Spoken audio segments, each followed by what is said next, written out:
বৃষ্টির দিনে খিচুড়ি খাবো না তা কি কখনো হয়? আসসালামু আলাইকুম। আজকে দুপুরের জন্য খিচুড়ি রান্না করব।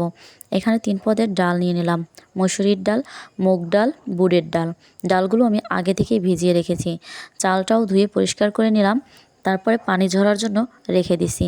পেঁয়াজ কুচি আর কাঁচামরিচ দিয়ে ভালোভাবে একটু ভেজে নিয়ে দারচিনি, এলাচি দিয়ে দিলাম। তারপর লাড়াচাড়া দিয়ে এর ভিতরে চাউল, ডাল একসাথে রেখে দিছি, সেগুলো দিয়ে দিলাম। এখন আমি লাড়াচাড়া দিয়ে মিশিয়ে নেব। তারপরে লবণ দিয়ে দিলাম। এখানে আমি মুরগি ভুনা করে রাখছিলাম। খিচুড়িতে আলু দেব, তার জন্য আলু আর মুরগি একসাথে ভুনা করে রাখছি। তো এখন আমি একসাথে এটাকে মিশিয়ে নেব ভালোভাবে করে।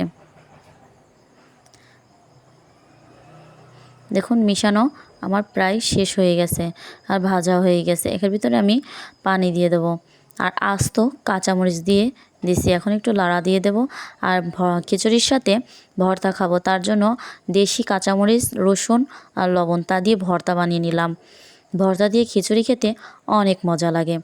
ফাইনালি আমার খিচুড়ি রান্না হয়ে গেছে, সাথে মরিচ ভর্তা আর টক ঝাল মিষ্টি আমের আচার। Please like